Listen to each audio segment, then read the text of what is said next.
I never imagined that at 71, I would be sitting alone in my living room, staring at my hands as if they belonged to someone else. But that morning, they betrayed me. It started with something small. A glass slipped from my fingers and shattered across the kitchen floor. The sound echoed longer than it should have, or maybe I just stood there too long, frozen, trying to understand what had happened. I had always been careful, precise, in control. That word, control, used to define my entire life. I told myself it was nothing. Age. Fatigue. Maybe I hadn't slept well. But deep down, something felt wrong in a way I couldn't ignore. By the time I dropped a second plate that afternoon, I knew I couldn't pretend anymore. My neighbor, Claire, noticed right away when I tried to brush it off. She had that way about her, quiet but persistent. "Olivia," she said gently, "this isn't just clumsiness." I laughed it off, but she didn't smile back. 2 days later, I was sitting in a cold, overly bright office, listening to a doctor explain something that didn't feel real. A neurological condition. Progressive. Manageable, but not curable. The words blurred together after that. I remember nodding, pretending to understand, pretending to be strong, like I always had been. But inside, something cracked open. I had built my entire life on independence.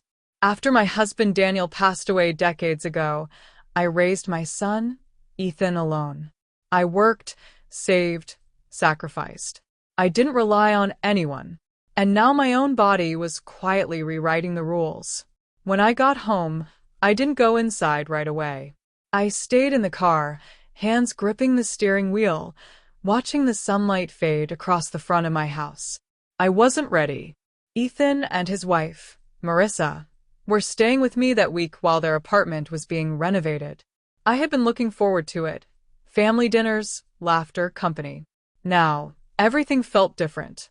How do you tell your child that you might one day need help? That you might not always be the strong one? I finally stepped out of the car and walked toward the house, each step heavier than the last. I decided I would tell them at dinner. Calmly. Simply. Like it was no big deal. But I never got the chance. As I passed the hallway leading to the guest room, I heard voices. Marissa's voice. Sharp. Unfiltered. "This changes things," she said. "We can't deal with this. She'll need care." I stopped walking. Ethan responded, but his voice was quieter, harder to hear. "She just found out," he said. "We don't even know how serious it is." "That's exactly my point," Marissa snapped. "It's going to get worse. You know it will." I felt my chest tighten, but I couldn't move. Couldn't breathe. "So, what do you want to do?" Ethan asked. There was a pause. Then her voice dropped, colder than before. "She should go somewhere. A facility. That's what they're for." My hand reached for the wall beside me. A facility. I waited. I don't know why I waited. Maybe I believed, no, I needed to hear my son say something. To defend me. To remind her that I wasn't just a problem to be solved. "That's too much," Ethan said finally. Relief flickered inside me. But it didn't last. "We can't take that on," he continued. "We both work. We have our own lives." Silence. Heavy. Final. And in that silence, something inside me broke in a way that no diagnosis ever could. I backed away slowly, careful not to make a sound, and returned to my bedroom. Once the door closed behind me, I sat on the edge of the bed, staring straight ahead. I didn't cry right away. That came later. At first, there was only shock. Then disbelief. Then something sharper, something that settled deep in my chest like a weight I couldn't lift. A facility. My son hadn't said the words, but he hadn't stopped them either. And somehow that hurt more. I looked around my room. The photos, the books, the small pieces of a life I had built with my own hands. There was a picture of Ethan on his graduation day. I remembered working late nights to afford his tuition. I remembered saying no to promotions because I didn't want to miss important moments in his life. I remembered choosing him. Every time. And now, I covered my mouth as the tears finally came, quiet at first, then uncontrollable. I pressed my face into the pillow to keep from making a sound. I didn't want them to hear me. I didn't want them to know I knew, because something had changed, not just in my health, in my understanding. For the first time, I saw clearly what I had refused to see for years. I wasn't needed. I was useful. There's a difference. And once you see it, you can't unsee it. After a while, the tears stopped. Not because the pain was gone, but because something else had taken its place. Clarity. I stood up slowly and walked to my desk. Inside the top drawer was a folder, documents, accounts, records. Numbers that told a story I hadn't fully acknowledged. I had been helping Ethan and Marissa financially for years. Quietly. Consistently. It started small, just support here and there. Then it became routine. Transfers. Assistance. Stability for them. I opened my laptop and logged into my bank account. There it was. A scheduled transfer set for the next morning. I stared at it for a long time. My hand trembled slightly, not from the condition this time, but from something else entirely. For years, I had given without question, without limits, without asking what it was costing me. But now I understood something I should have realized long ago. If people see you as something to rely on, they will. If people see you as something to replace, they might. And if you never draw a line, they'll never know one exists. My finger hovered over the screen. This wasn't just about money. It was about everything. About who I was. About what I deserved. About whether I would continue living the same story or finally change it. I took a breath and pressed cancel. The confirmation appeared instantly. Simple, final, irreversible. For the first time that day, I felt something unexpected. Not fear, not sadness. Power. Downstairs, I heard Ethan call my name. I closed the laptop slowly, straightened my shoulders, and walked toward the door. My life had just shifted, and this time, I was the one in control. The next morning, I woke up earlier than usual, not because I had slept well, but because my mind refused to rest. Thoughts circled endlessly, fragments of yesterday, Marissa's voice, Ethan's silence, the quiet click of the canceled transfer confirmation. I lay there for a few minutes, staring at the ceiling, letting the reality settle into me. Something had changed, and there was no going back to who I had been before. Not after hearing the truth so clearly. Not after finally seeing my place in their lives without illusion. I got up slowly, careful with my balance, and made my way to the kitchen. The house was still quiet. For a moment, I stood there, taking in the familiar space, the same kitchen where I had cooked thousands of meals, where Ethan had done his homework, where laughter used to come easily. It felt different now, not because the room had changed, but because I had. I made myself a cup of tea instead of coffee. My hands were steadier this morning, or maybe I was just more aware of every movement. As the kettle hummed, I caught my reflection in the window, older than I felt inside, but stronger than I had been yesterday. Stronger in a different way. I didn't rush. I sat at the table, wrapped my hands around the warm mug, and allowed myself a moment of stillness before the day began. I knew they would come down soon. I knew there would be questions. And for the first time, I didn't feel the need to prepare excuses. Footsteps interrupted the quiet. Ethan entered first, scrolling through his phone, followed by Marissa, already dressed, already alert, already watching everything. "Morning," he said, glancing up briefly. "Good morning," I replied calmly. There was a pause, small but noticeable, like something unspoken was hanging between us. "We were thinking of grabbing breakfast out," Ethan added. "There's a place nearby. You can come if you want." The invitation surprised me. For a second, I almost said yes out of habit. It would have been easier to pretend, to smooth things over, to stay in the version of myself they were comfortable with. But that version didn't exist anymore. "No, thank you," I said. "I have something to take care of this morning." Marissa's eyes flickered toward me, sharp and curious. "Another appointment?" she asked, her tone light but probing. I met her gaze evenly. Something like that. Ethan shifted slightly. I could see it now, the subtle tension, the awareness that something was off, even if he didn't fully understand what yet.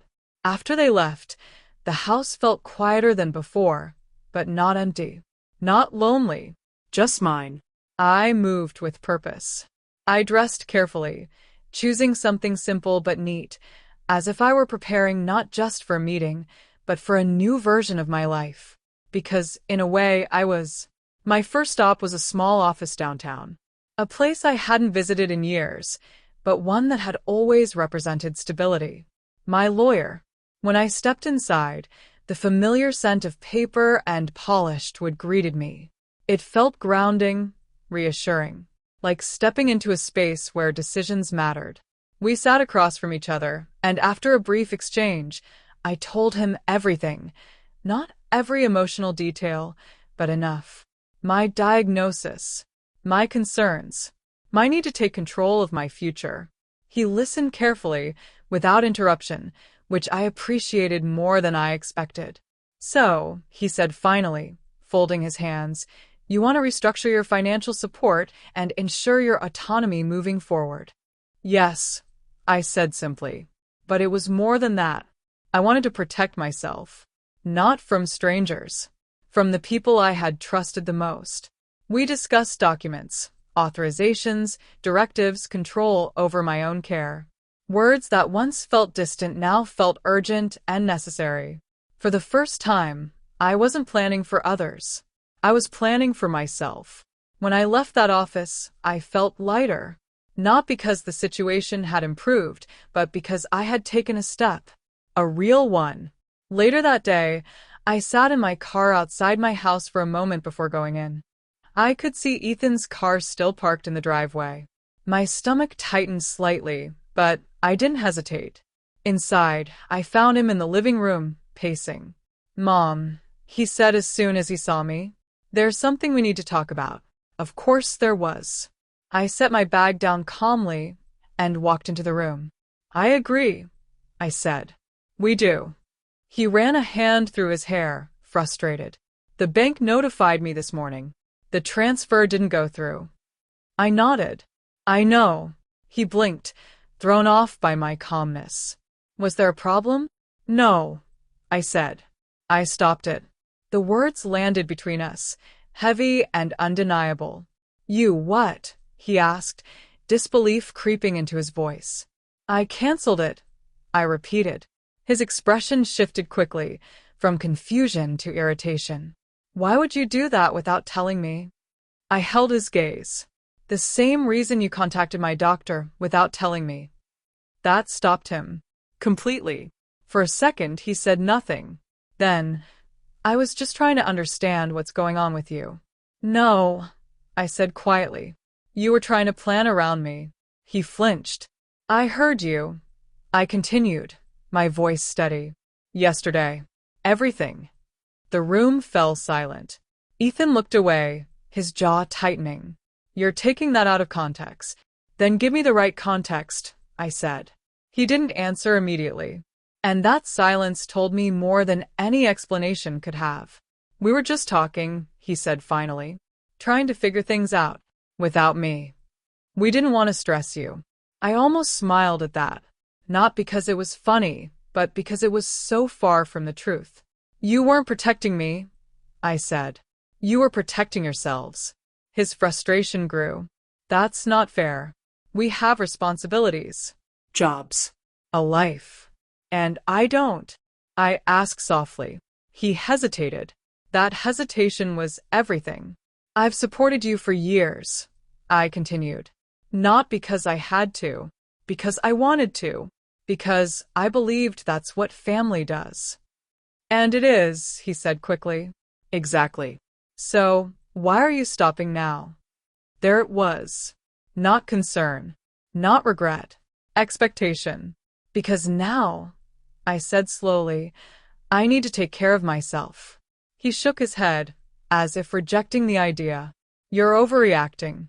It's not like you can't still help us. I let out a quiet breath. For so long, I had mistaken dependency for connection. Now I saw it clearly. I'm not your solution anymore, Ethan, I said. Before he could respond, the front door opened. Marissa walked in, her eyes immediately scanning the room, picking up on the tension. What's going on? She asked. He canceled the transfer, Ethan said bluntly. Her expression changed instantly. Not shock, calculation. She turned to me. Why? I met her gaze without hesitation. Because I chose to. Her lips pressed into a thin line. That money was part of our plan. And my life wasn't. I asked. She didn't answer that. Instead, she crossed her arms. You're making this harder than it needs to be. No, I said calmly. I'm making it honest. The silence that followed was different this time. Not heavy with confusion, but with truth. Uncomfortable. Unavoidable. I think, I said finally, it's time you both start figuring things out on your own. Marissa scoffed quietly. Ethan looked torn between anger and something else, something closer to realization. I didn't push further. I didn't need to, because for the first time in years, I had said what needed to be said. And I meant every word. After that conversation, something unexpected happened. Silence. Not the tense, suffocating silence from before, but a different kind. Ethan and Marissa didn't argue further that day. They didn't try to convince me, didn't raise their voices, didn't push. Instead, they retreated into a quiet distance, like people suddenly unsure of their footing. By the next morning, they were gone. No dramatic goodbye. No final conversation. Just a short message from Ethan saying they decided to go back to their apartment earlier than planned. I stood in the doorway after reading it, holding my phone, waiting to feel something sharp. Anger, sadness, regret. But what came instead was something calmer, something steadier. Space. The house felt different after they left. Not empty, but open. For years, I had filled every corner of my life with responsibility, with giving, with making sure others were comfortable. Now, for the first time in a long while, there was nothing urgent waiting for me. No expectations. No quiet pressure. Just time and myself. It was unfamiliar, almost unsettling at first. I didn't quite know what to do with it. That afternoon, I sat by the window with a notebook in front of me. It had been sitting in a drawer for years, barely used. I had once bought it with the intention of writing thoughts, memories, maybe even stories, but life had always seemed too busy, too full of other priorities. Now, as I opened it, the blank pages felt less intimidating and more like an invitation. I picked up a pen and hesitated for a moment, then began to write. Not anything structured or perfect, just whatever came to mind. About the diagnosis. About the conversation I had overheard. About the feeling of realizing that I had spent so much of my life being needed that I had forgotten what it meant to simply be. The words came slowly at first, then faster. There was something freeing about putting everything down without filtering it, without worrying about how it sounded. No one else was going to read it. This was just for me. By the time I stopped, my hand ached slightly, but my chest felt lighter. As if I had finally said things I didn't even realize I had been holding in. The next few days followed a similar rhythm. Mornings started quietly, with tea and a few minutes of stillness. I began paying more attention to my body, how it moved, how it reacted, what it needed. The diagnosis was still there, of course. It didn't disappear just because I had decided to take control of my life. There were moments when my hands trembled more than I liked, moments when I felt slower, less steady. But instead of ignoring it or fearing it, I started learning it, understanding it, working with it rather than against it. I scheduled appointments not because someone else told me to, but because I wanted to be prepared. I asked questions. I listened carefully. I made notes. For the first time, I wasn't approaching my health with quiet denial. I was facing it directly, with clarity. But it wasn't just about managing a condition. It was about building something new. A few days later, I decided to step outside of my routine. There was a community center not far from my house that I had passed countless times but never entered. That morning, I drove there without overthinking it. The building was bright, filled with natural light, and surprisingly alive with activity. People talking, laughing, moving from room to room with purpose. It wasn't what I had expected. At the front desk, a woman greeted me warmly and handed me a list of ongoing programs. I scanned it casually at first: fitness classes, art workshops, discussion groups, until something caught my eye. A writing group. Weekly meetings. Open to all levels. I hesitated. It had been so long since I had done anything purely for myself. No obligations. No expectations tied to someone else. Just interest. Before I could talk myself out of it, I signed up. The first session felt strange. I almost didn't go. I sat in my car for several minutes, debating whether to turn around. But something inside me pushed forward, not forcefully, just enough. Inside, about a dozen people sat in a circle, notebooks in hand. The atmosphere was relaxed, welcoming. No pressure. No judgment. I chose a seat quietly, hoping not to draw attention, but the woman leading the group smiled at me. "You must be Olivia," she said. I nodded. "Glad you're here." That was it. No questions, no expectations. Just acceptance. We started with a simple exercise: write about a moment that changed you. I almost laughed at how perfectly it fit. I had more than one of those now. I wrote again, like I had at home, but this time surrounded by others doing the same. There was something powerful about that shared silence, filled with thought instead of tension. When it came time to share, I hesitated. Part of me wanted to keep everything private, to protect it, but another part, the part that had started changing, wanted to be heard. So I read.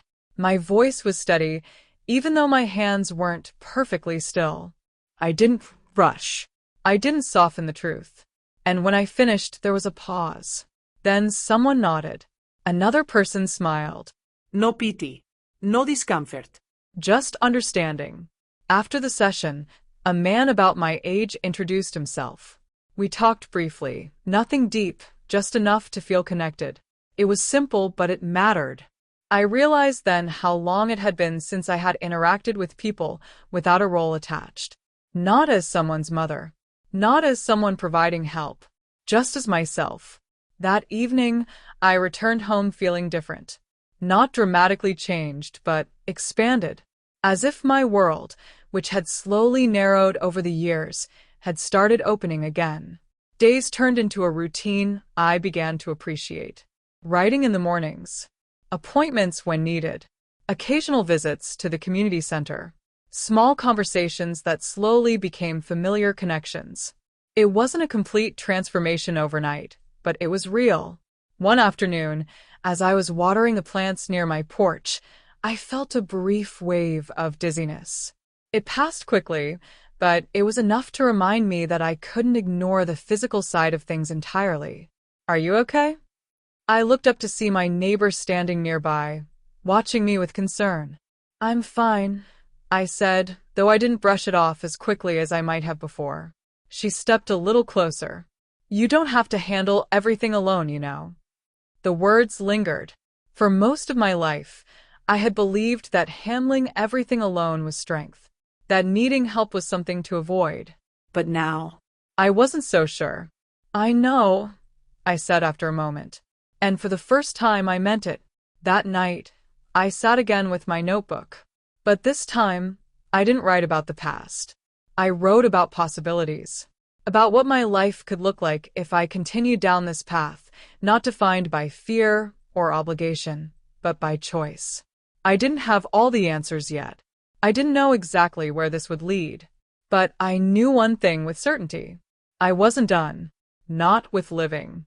Not with changing. Not with becoming someone I hadn't allowed myself to be before. And maybe, just maybe, this wasn't the end of my story.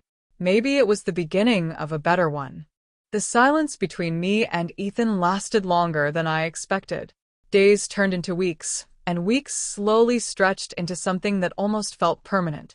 At first, I found myself checking my phone more often than I wanted to admit, wondering if he would call, if he would text, if he would say something, anything.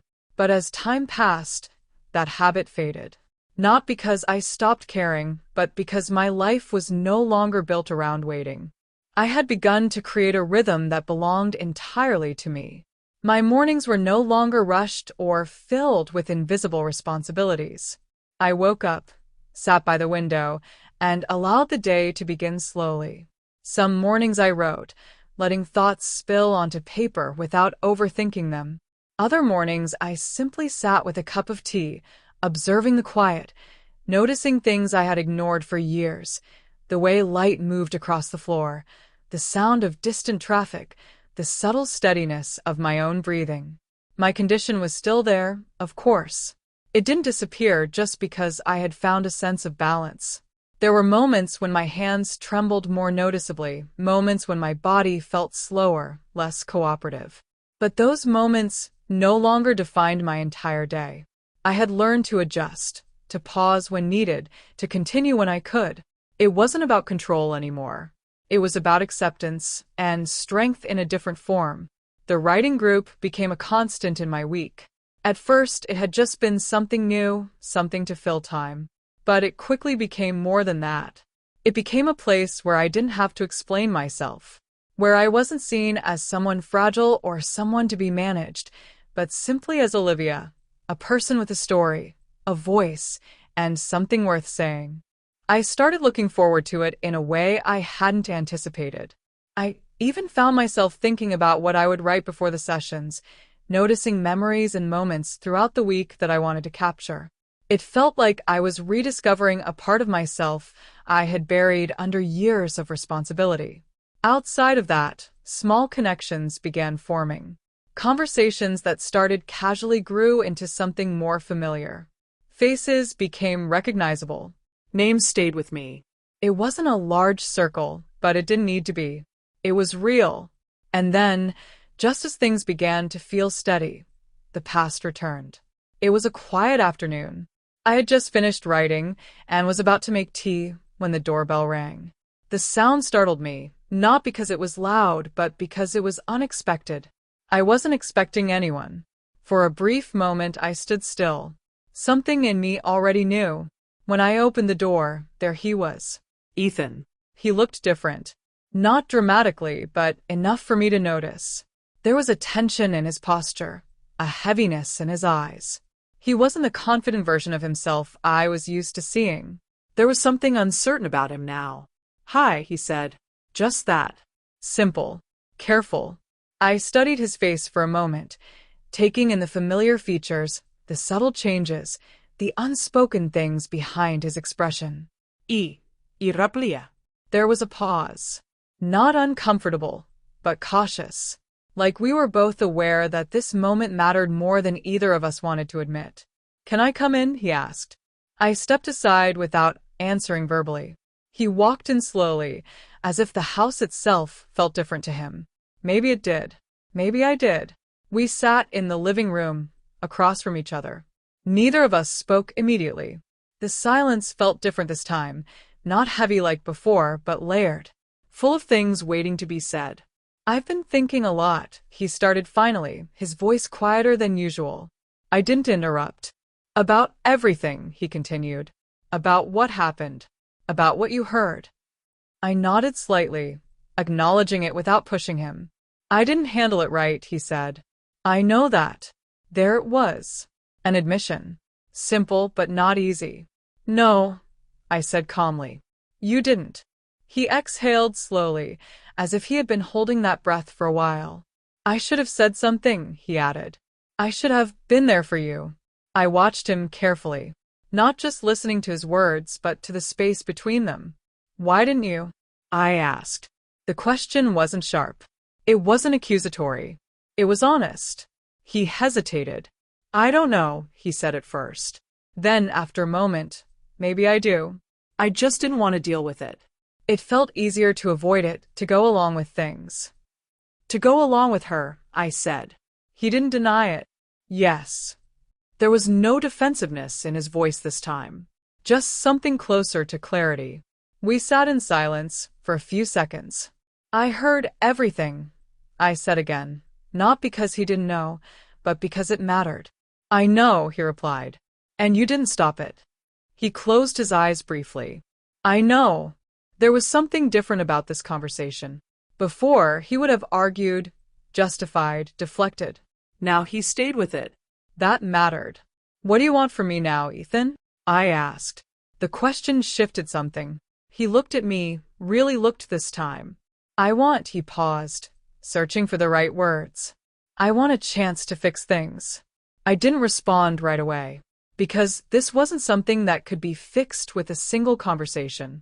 Things don't just go back to how they were, I said. I know, he replied quickly.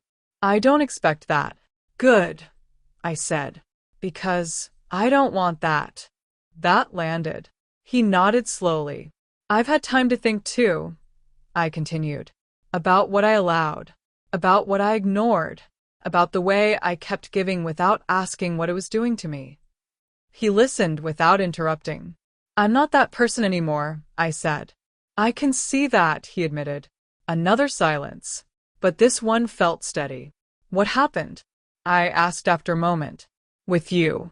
With your life. He leaned back slightly, running a hand through his hair.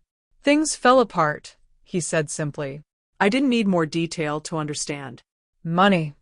I asked. He gave a small, almost embarrassed nod. Yeah. That too. There it was again. The truth, without decoration. And her? I asked. He looked away briefly. She left. I absorbed that quietly. I guess once things got harder, it wasn't what she wanted anymore, he said. There was no anger in his voice. Just recognition. I didn't say, I told you so. There was no need. What about you? He asked suddenly. How have you been? It was the first time he had asked that question in a way that felt real. Better, I said. And I meant it. I told him about my routine. The writing. The people I had met. The small changes that had become meaningful. I didn't exaggerate, didn't try to impress him. I just told the truth. He listened. Really listened. That's good, he said after a while. I'm glad. There was something genuine in that. Not obligation. Not politeness. Something real. I don't need you to fix my life, I said gently. I've already started doing that myself. I know, he said. I'm not here to take over. Good, I repeated. He hesitated again, then asked, Can I still be part of it? That question stayed in the air. For a moment, I didn't answer. Because the answer mattered. Because this was the line I had drawn, and I wasn't going to erase it. You can be part of my life, I said slowly. But not the way you were before. He nodded immediately. That's fair. No dependence, I continued. No expectations tied to what I give you. I understand. And respect, I added. That's not optional. I know, he said quietly. I studied him for a moment longer. Then I nodded. It wasn't forgiveness. Not yet. But it was a beginning. And sometimes, a beginning is enough. After that conversation, things didn't suddenly become perfect. There was no dramatic transformation, no instant return to closeness, no emotional resolution that tied everything neatly together. Instead, what followed was something much more real and much more difficult. Change, slow and uncertain, built on small actions rather than promises.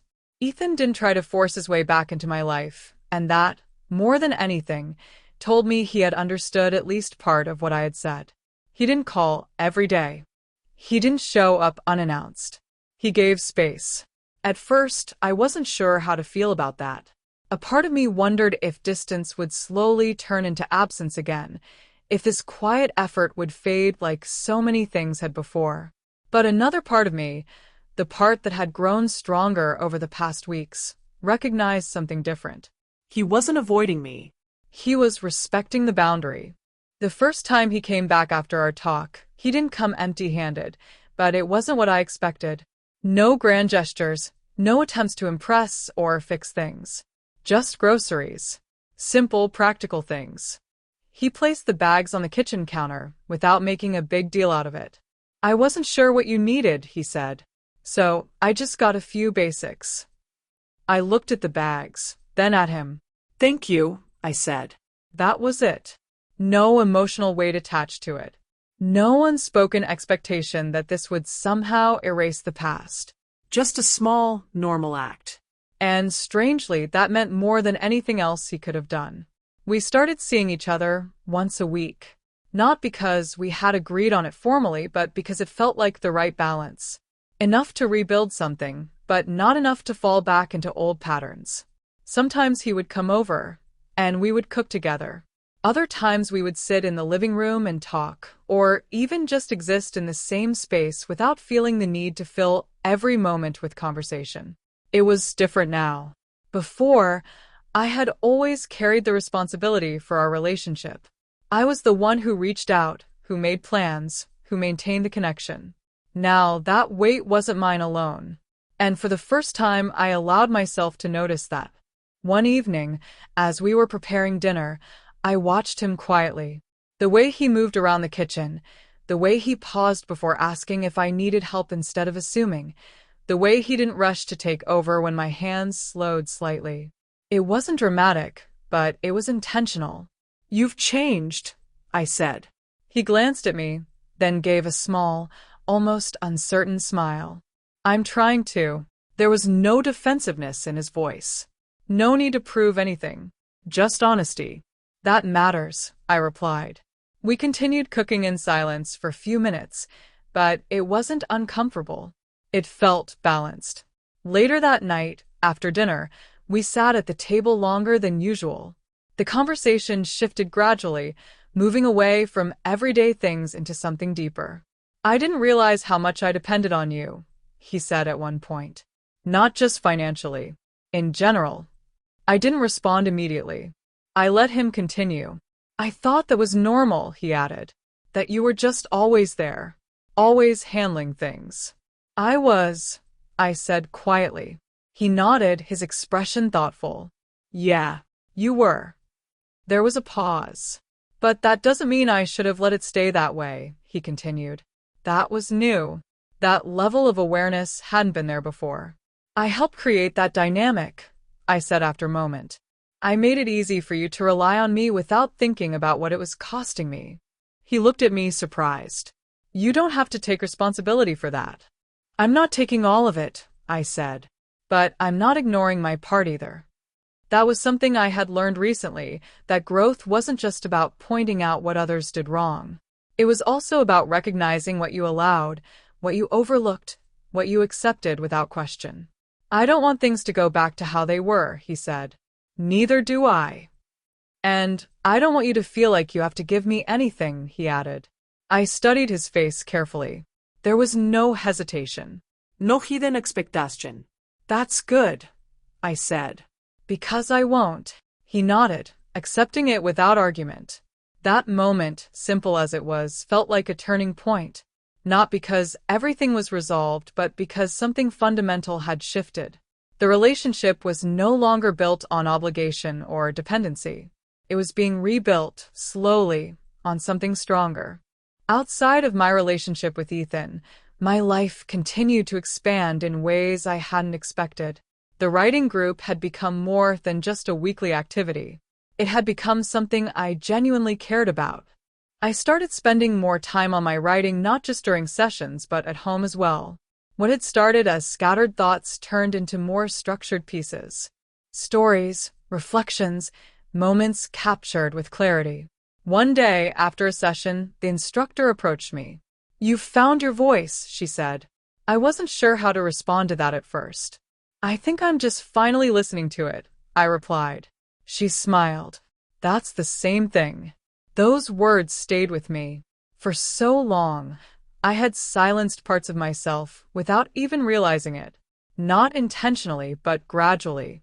Prioritizing others, adjusting, adapting, giving, until my own voice became quieter. Now it was coming back. And I wasn't going to lose it again. Physically, there were still challenges. Some days were harder than others. There were moments when my body reminded me of its limits, moments when frustration tried to creep in. But those moments didn't define me anymore. I adapted. I adjusted. I continued. I also allowed myself to accept help when it was needed, not out of weakness, but out of understanding. There was a difference. One afternoon, while organizing some things around the house, I felt that familiar wave of dizziness again. This time, I didn't ignore it. I sat down, waited, allowed it to pass. Ethan noticed immediately. "You okay?" he asked. "Yes," I said. "Just need a minute." He didn't panic. He didn't rush. He just stayed nearby. That, more than anything, showed me how much had changed. Before, he might have either ignored it completely or overreacted, trying to take control. Now, he simply respected the moment. "You don't have to handle everything alone," he said quietly. I looked at him. "I know," I replied. And this time, it didn't feel like a contradiction to everything I believed before. It felt like an evolution of it. Strength wasn't about doing everything alone. It was about knowing when you could and when you didn't have to. As the weeks passed, our conversations became more open, more honest. Not always easy, but real. We didn't avoid difficult topics anymore. We faced them, discussed them, learned from them. Trust wasn't fully restored yet, but it was being rebuilt, Piece by piece. and that mattered more than anything. Because this time it wasn't built on habit. It was built on choice. And that made all the difference. 2 years have passed since the day everything changed, and sometimes I still think about that moment. The one that felt like the end of everything I knew. The diagnosis. The words I overheard. The quiet decision I made sitting alone with my laptop, canceling something that had once defined my role in my own family. Back then, it felt like everything was falling apart at once. But now, standing where I am today, I can see it clearly for what it truly was. Not an ending, a beginning. My life doesn't look the way I once imagined it would. It's smaller in some ways, simpler in others. I no longer live in the large house that held decades of memories. Letting it go wasn't easy, but it was necessary. Maintaining it had become more difficult, and more importantly, I realized I didn't need that much space anymore, not physically and not emotionally. Now I live in a small, quiet home that feels exactly right for me. Every corner of it reflects intention rather than habit. Nothing is there because it's expected. Everything is there because I chose it. There's a sense of calm here that I never had before, not because life is perfect, but because it's mine. My condition has progressed as I knew it would. There are days when my hands tremble more noticeably, days when my body feels heavier, slower, less responsive. There are moments when frustration still appears, quiet but present. I won't pretend those moments don't exist. They do. But they don't control me. I've learned how to live with it, not against it.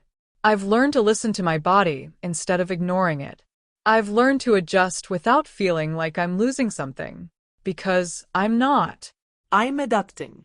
And there's strength in that. My days have a rhythm now. Not a rigid schedule, but a flow that feels natural. Mornings are still my favorite. I sit by the window, just like I used to, but everything feels different. The quiet doesn't feel heavy anymore. It feels peaceful. I don't fill it with worry or anticipation. I let it exist. I still write.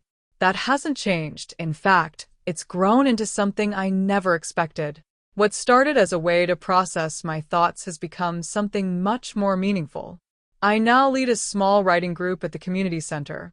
The first time I stood in front of that circle, guiding others instead of just participating, I felt something shift inside me. Not pride. Something deeper. Purpose. I see myself in some of the people who join. The hesitation, the uncertainty, the feeling of not quite knowing where they belong anymore. And I understand it in a way I couldn't have before. I don't try to fix it for them. I just create space for them to speak, to write, to rediscover their own voices the way I did. And every time I leave that room, I feel a quiet sense of fulfillment that no amount of giving in my past ever truly gave me. Because this time, I'm not losing myself in the process. I'm present in it. My world has expanded in other ways too. The connections I've built are different from what I once relied on. They're not based on obligation or history. They're based on choice.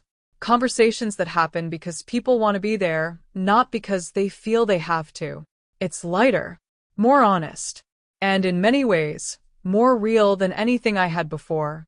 As for Ethan, our relationship has changed, but not in the way I once feared. It didn't return to what it used to be. It became something better. He visits regularly, but not out of routine, out of intention. Sometimes he brings groceries, sometimes he cooks, sometimes we just sit and talk. There's no longer an invisible expectation between us. No silent agreement that I will carry everything while he receives. That dynamic is gone. And it's not coming back. What we have now is different. More balanced. More respectful. There are still moments when the past lingers quietly between us, not as something unresolved, but as something remembered. A reminder of where we were and how far we've come. He's changed. Not perfectly, not completely, but genuinely. He learned to take responsibility for his own life. He made difficult decisions, adjusted his priorities, and faced things he had once avoided. I didn't do that for him. Life did. And maybe, in some small way, so did I. We don't talk about that moment as often anymore, the one that broke everything open. But it hasn't been forgotten. It exists in the background, shaping how we interact, how we understand each other. And that's okay. Some things aren't meant to disappear. They're meant to teach. What I've learned through all of this isn't something I can simplify into a single idea. It's not just about independence, or boundaries, or strength. It's about understanding your own value, not in what you give, not in what you provide, but in who you are when all of that is stripped away. For most of my life, I believed that being needed meant being loved. I was wrong. Being needed can look like love. It can feel like purpose, but it's not the same thing. Real connection doesn't depend on what you can offer. It doesn't disappear when you stop giving. It doesn't weaken when you choose yourself. If anything, that's when it becomes real. There was a time when the idea of choosing myself felt selfish, unfamiliar, even wrong. But now I understand it differently. Choosing myself didn't take anything away from others. It simply returned something to me. And that changed everything. This evening, like many others, I'm setting the table slowly, carefully. My movements are not as quick as they used to be, but they are steady enough. I don't rush. There's no reason to. Ethan is coming over. I hear his car pull into the driveway, the sound familiar now in a way that feels comfortable. Not expected. Not required. Just welcome. I walk to the door and open it before he has a chance to knock. He looks up, slightly surprised, then smiles. Hey, he says. Hey, I reply. Simple. Easy. Real. As he steps inside, I notice how natural it feels now. No tensión. No unspoken weight. Just presence. Life didn't turn out the way I once planned, but it turned into something I never would have discovered otherwise. And as I stand there, in a home I chose, in a life I built again from the ground up, I realize something with absolute certainty. I didn't lose everything. I found myself. And this time, I'm not giving that up for anyone.